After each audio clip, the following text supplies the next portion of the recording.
Hello साथियों, यदि आप भी 10वीं कक्षा के स्टूडेंट हैं और आप भी 19 फरवरी 2024 को होने वाले सामाजिक विज्ञान यानी सोशल साइंस का एग्जाम पेपर देने वाले हैं, तो आज का यह वीडियो आप सभी को देखना बेहद जरूरी है। आज के इस वीडियो में हम आप सभी को ऐसा इंपोर्टेंट वीवीआई ऑब्जेक्टिव क्वेश्चन बताएंगे जो कि आपके 19 फरवरी 2023 को होने वाले सामाजिक विज्ञान के एग्जाम पेपर के लिए काफ़ी इंपोर्टेंट होगा। तो चलिए फ्रेंड्स, बिना समय गवाए पहला क्वेश्चन का आंसर देख लेते हैं। सबसे पहला सवाल में पूछा गया है कि इटली एवं जर्मनी के एकीकरण के विरुद्ध निम्नलिखित में से कौन सा था। देखिए, जब इटली और जर्मनी का एकीकरण हो रहा था तो हमेशा उसमें अड़चन डालने का काम यानी विरोध करने का काम ऑस्ट्रिया कर रहा था। तो क्वेश्चन का राइट आंसर यहाँ पे ऑस्ट्रिया के साथ चला जाएगा। अब आइए अगला सवाल क्वेश्चन नंबर 2 की ओर बढ़ते हैं। दोस्तों, क्वेश्चन नंबर 2 क्या कहता है कि इटली के एकीकरण में निम्नलिखित में से किसका संबंध नहीं है। आप सभी को मालूम होगा कि इटली के एकीकरण में मेजनी, काउंट काबूर और गैरिबाल्डी का योगदान तो था, लेकिन बिस्मार्क का योगदान नहीं था।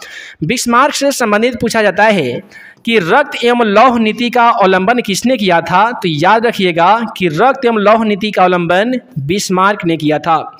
मेजनी से याद रखिएगा कि लाल सेना का गठन ट्रास्की ने किया था, लाल कुर्ती का गठन मेजनी ने किया था। और एक और क्वेश्चन पूछा जाता है कि यंग इटली के संस्थापक कौन हैं। तो ये भी है दोस्तों मेजनी। ये यंग इटली की स्थापना कब की गई थी, तो ये याद रखिएगा सन 1831 ईस्वी में की गई थी। काउंट काबूर को विक्टर एमेनुअल ने प्रधानमंत्री का पद नियुक्त किया था। गैरिबाल्डी का आपसे पूछा जाता है कि पेशा, कि गैरिबाल्डी पेशे से क्या था। तो ये भी आंसर याद रखिएगा दोस्तों कि गैरिबाल्डी पेशे से नाविक था। अब आइए अगला सवाल को हम लोग देखने जा रहे हैं। और अगला सवाल यहाँ पे क्वेश्चन 3 में क्या चीज़ दिया गया है कि जर्मनी के एकीकरण का प्रमुख वास्तुकार कौन था। देखिए, जर्मनी का एकीकरण जब हो रहा था तब प्रमुख वास्तुकार जो था वो मेजनी था, गैरिबाल्डी था, लेनिन था या बिस्मार्क था। लेनिन से ये क्वेश्चन आपसे पूछा जाता है कि नई आर्थिक नीति जिसे हम लोग NEP कहते हैं, न्यू इकोनॉमी पॉलिसी, ये किसने लाया था। तो यही लाया था दोस्तों लेनिन ने। कब लाया था, तो ये सन 1921 ईस्वी में। यही क्वेश्चन में बदल के पूछ लिया जाता है कि नई आर्थिक नीति भारत में कब लागू हुई। तो ये भी याद रखिएगा 1991 ईस्वी में लागू की गई थी। और ये जो 1921 में नई आर्थिक लेनिन लाया था, उसी के कुछ दिनों बाद की बात है कि सन 1924 ईस्वी में लेनिन की मृत्यु हो जाती है। लेनिन के मृत्यु के बाद एक का नाम आता है स्टालिन का, और स्टालिन ही लेनिन के मृत्यु के बाद उत्तराधिकारी बनता है। गैरिबाल्डी का पेशा नाव चलाना, बिस्मार्क ने रक्त एवं लौह नीति का अवलंबन किया था, और जर्मनी का प्रमुख एकीकरण का जो वास्तुकार माना जाता है वो मेजनी को माना जाता है। अब आइए अगला सवाल क्वेश्चन नंबर 4 की ओर बढ़ते हैं। क्वेश्चन 4 कहता है कि 1871 में कौन सी संधि हुई थी। देखिए, सन 1871 में सबसे पहले फ्रैंकफर्ट की संधि हुई थी। फ्रैंकफर्ट की संधि की बात करें तो फ्रैंकफर्ट की संधि एक युद्ध होता है दोस्तों सेडान का। इसी को कहते हैं सेडेवा या सेडान का युद्ध। यदि आपसे पूछ लिया जाए कि सेडेवा या सेडान का युद्ध कब हुआ था, तो याद रखिएगा सन 1870 में हुआ था। किसके और किसके बीच हुआ था, तो ये दोस्तों हुआ था ऑस्ट्रिया और प्रसा के बीच में। ऑस्ट्रिया और प्रसा के बीच में सेडेवा और सेडान का युद्ध हुआ था। तो यहाँ पे क्वेश्चन का राइट आंसर चला जाएगा ऑप्शन ए के साथ, यानी फ्रैंकफर्ट की संधि। अब आइए अगला सवाल क्वेश्चन नंबर हम लोग देखने जा रहे हैं 5 को कहता है कि 1830 के क्रांति के बाद फ्रांस में किस प्रकार का शासन व्यवस्था स्थापित हो गया था। देखिए, 1830 में एक बहुत बड़ी क्रांति होती है। उसके बाद में क्या हुआ कि संघीय व्यवस्था, शासन व्यवस्था, संवैधानिक राजतंत्र, गणराज्य, अधिनायकवाद, तो संघीय शासन व्यवस्था का प्रकार यह स्थापित हो जाता है। अब अगला सवाल क्या कहता है दोस्तों कि अगला सवाल में दिया गया है कि जर्मनी के एकीकरण के लिए कौन सा उत्तरदायी था। काउंट काबूर था, बिस्मार्क था, गैरिबाल्डी था या मेजनी था। तो क्वेश्चन का राइट आंसर जाएगा दोस्तों मेजनी के साथ। आइए जल्दी से हम लोग अगला क्वेश्चन की ओर बढ़ते हैं। क्वेश्चन अगला कहता है कि युद्ध और शांति, जिसको इंग्लिश में वार एंड पीस कहा जाता है, इसके लेखक कौन है। बहुत ही इंपॉर्टेंट क्वेश्चन है, विश्वास कीजिए ये क्वेश्चन बहुत ही बार मैट्रिक एग्जाम पेपर में पूछा जा चुका है। देखिए, वार एंड पीस को ही हम लोग हिंदी में कहते हैं युद्ध और शांति, और इसके लेखक है दोस्तों लियो टॉल्स्टॉय। यदि आपसे पूछ लिया जाए कि दास कैपिटल के लेखक कौन है, आपसे ये पूछ लिया जाए कि दास कैपिटल के लेखक कौन है, तो याद रखिएगा दोस्तों कार्ल मार्क्स जो हैं ये दास कैपिटल की रचनाकार हैं। कार्ल मार्क्स का जन्म की बात करें तो इनका दोस्तों जन्म होता है सन 1818 ईस्वी में। जगह का नाम भी याद रखिएगा दोस्तों कि कार्ल मार्क्स का जन्म सन 1818 ईस्वी में जर्मनी में हुआ था। यही है वो कार्ल मार्क्स जिनके द्वारा 1867 से 68 ईस्वी में दास कैपिटल की रचना की जाती है, और यही है वो दास कैपिटल जो समाजवादियों का बाइबिल में माना जाता है। उसके बाद में आइए अगला क्वेश्चन की ओर बढ़ते हैं। क्वेश्चन नंबर यहाँ पे कहता है क्वेश्चन 8 कि कार्ल मार्क्स की पुस्तक का नाम क्या है। आ ही गया क्वेश्चन। युद्ध और शांति की जैसे बात करेंगे तो याद रखिएगा लियो टॉल्स्टॉय है ना जी। दास कैपिटल की बात करें तो कार्ल मार्क्स है। अब ये कम्युनिस्ट मैनिफेस्टो के लेखक कौन है आप हमें कमेंट सेक्शन में जरूर बताइएगा। तो फिलहाल इस क्वेश्चन का सही जवाब जाएगा ऑप्शन बी के साथ, दास कैपिटल के लेखक हैं कार्ल मार्क्स। उसके बाद में कहता है कि रूस की बोल्शेविक क्रांति का नेतृत्व किसने किया था। सबसे पहले जैसे बोल्शेविक क्रांति का बात आता है तो याद रखिएगा कि नवंबर 1917 में एक बहुत बड़ी क्रांति होती है जिसका नेतृत्व करते हैं दोस्तों लेनिन। कौन करते हैं? लेनिन। और लेनिन के द्वारा ही नवंबर 1917 में क्रांति की जाती है। इसी क्रांति को हम लोग बोल्शेविक क्रांति कहते हैं।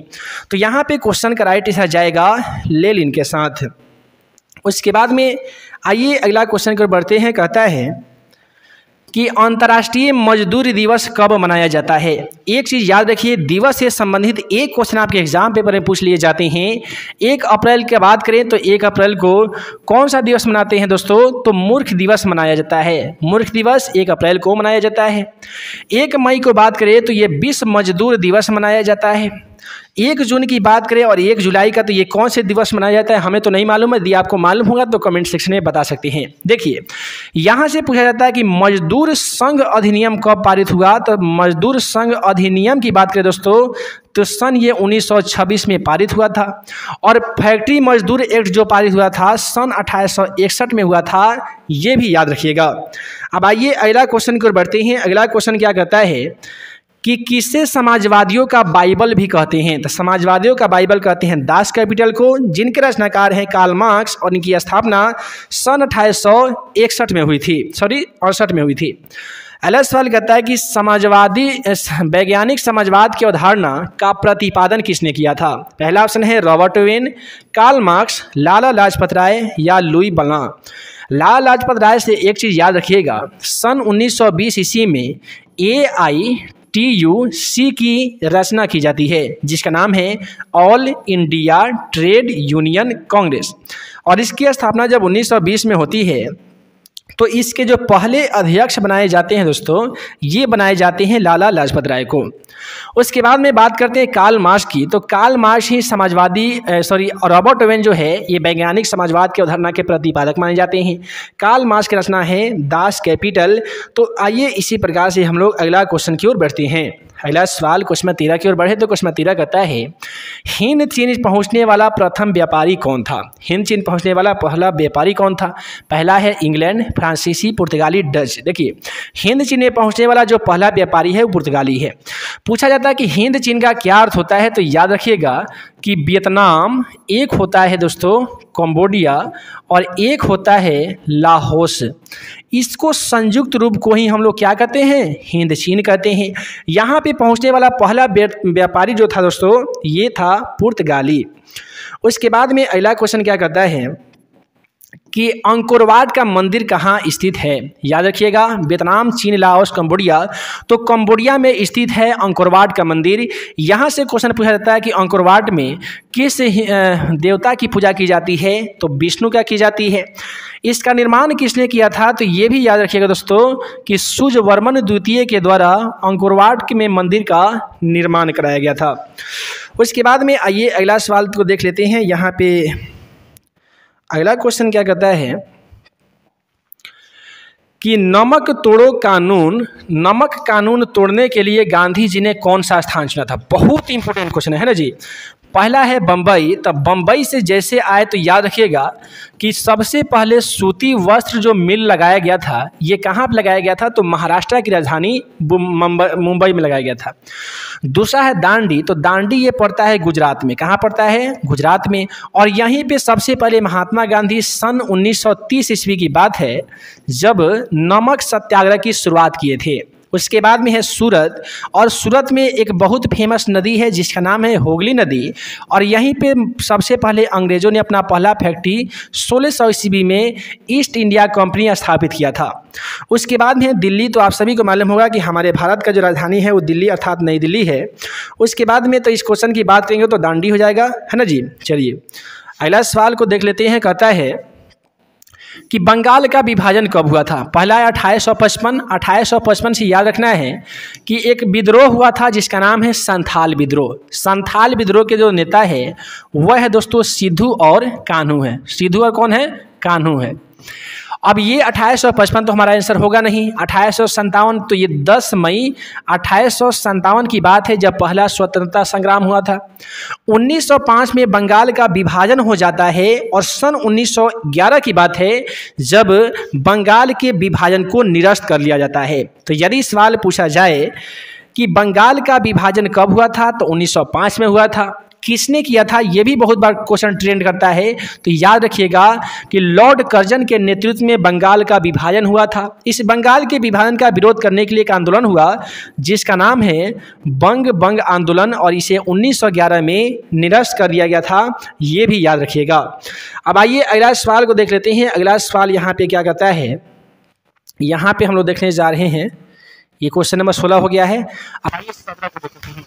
दोस्तों क्वेश्चन 17 कहता है भारतीय राष्ट्रीय कांग्रेस की स्थापना कब हुई थी? पहला ऑप्शन 1857, 1885, 1920, 1947। 1947 में हमारा देश क्या हुआ था दोस्तों? आजाद हुआ था, है जी।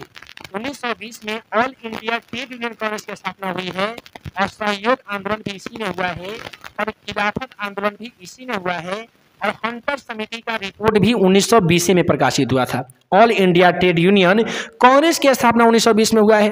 1885 की बात करें तो सन 1885 की बात है जब भारतीय राष्ट्रीय कांग्रेस की स्थापना हो जाती है।